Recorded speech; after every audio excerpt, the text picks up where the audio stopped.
গত ৯ জুলাই ২০২৫ তারিখ বিকেল আনুমানিক ৫টা ৪০ সময় রাজধানীর স্যার সলিমুল্লাহ মেডিকেল কলেজ ও হাসপাতালের ৩ নম্বর গেটের সামনে পাকা রাস্তার উপর কতিপয় দুর্বৃত্ত দেশীয় অস্ত্রশস্ত্রে সজ্জিত হয়ে লাল চাঁদ ওরফে সোহাগ নামে এক ব্যক্তিকে প্রকাশ্য দিবালোকে নৃশংসভাবে হত্যা করে। আমরা এই ঘটনায় মর্মাহত ও নিহতের পরিবারের প্রতি গভীর সমবেদনা জ্ঞাপন করছি। ঘটনা চলাকালীন সময়ে 999 এর মাধ্যমে চকবাজার থানার ভারপ্রাপ্ত কর্মকর্তা ঘটনার সংবাদ পাওয়ার সাথে সাথে বিষয়টি চকবাজার পুলিশ ফাঁড়িকে অবহিত করলে চকবাজার পুলিশ ফাঁড়ির ইনচার্জ সাব ইন্সপেক্টর সরোয়ার কয়েক মিনিটের মধ্যে ঘটনাস্থলে পৌঁছে। সেখানে গিয়ে পুলিশ দেখতে পায় অভিযুক্তরা একটা মবের পরিবেশ তৈরির চেষ্টা করছে। চাঁদাবাজদের জায়গা নাই, ব্যবসায়ীদের ভয় নাই, এরকম স্লোগান দিচ্ছে। এই অবস্থায় চকবাজার থানা পুলিশ ফাঁড়ি ইনচার্জ সাব ইন্সপেক্টর সরোয়ার ঘটনাস্থল থেকে সন্দিগ্ধ মাহমুদুল হাসান মহিন এবং ঘটনাস্থলের পার্শ্ববর্তী এলাকা থেকে রবিন নামে অপর একজনকে গ্রেফতার করে। পরবর্তীতে প্রত্যক্ষদর্শীদের বর্ণনা ও ঘটনাস্থলের সিসিটিভি ফুটেজ বিশ্লেষণ করে আরো 7 জনকে গ্রেফতার করা হয়।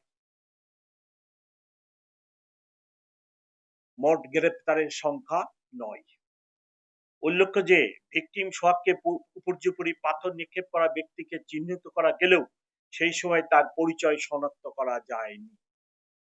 পরবর্তীতে পুলিশের বিশেষ টিমের সহায়তায় তার পরিচয় নিশ্চিত হয়ে তার অবস্থান চিহ্নিত করে 15 জুলাই তাকে পটুয়াখালী জেলা হতে গ্রেফতার করা হয়।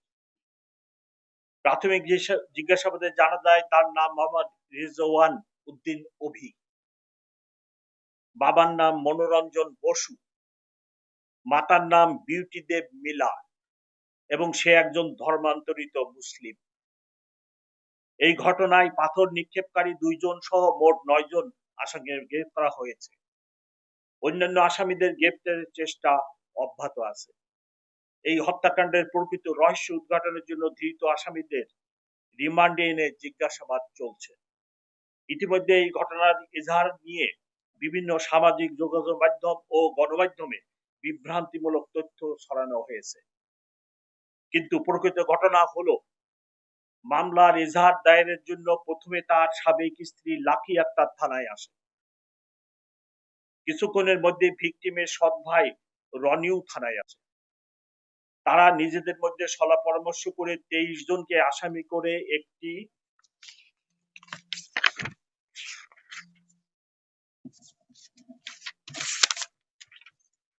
খসড়া এজাহার প্রস্তুত করে।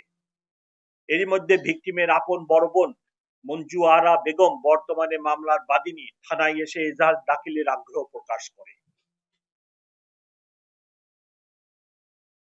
তখন তার সামনে পূর্বের খসড়া এজাহার উপস্থাপন করা হয়।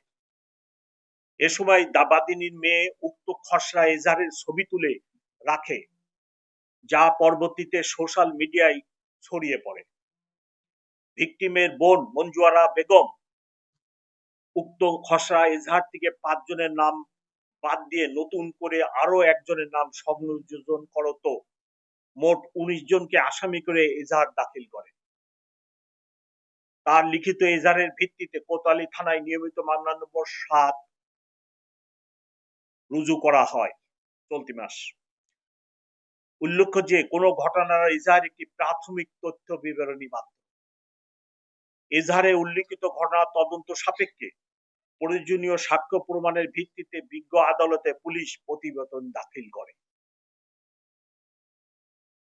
প্রিয় সাংবাদিকবৃন্দ, আমি দৃঢ়তার সাথে বলতে চাই এই নারকীয় হত্যাকাণ্ডের সাথে জড়িত সকলকেই আমরা আইনের আওতায় নিয়ে আসব এবং এ ধরনের জঘন্য অপরাধের পুনরাবৃত্তি না ঘটে সেজন্য অপরাধীদের দৃষ্টান্তমূলক শাস্তি নিশ্চিত করা হবে। আপনাদের সকলকে আন্তরিক ধন্যবাদ ও কৃতজ্ঞতা।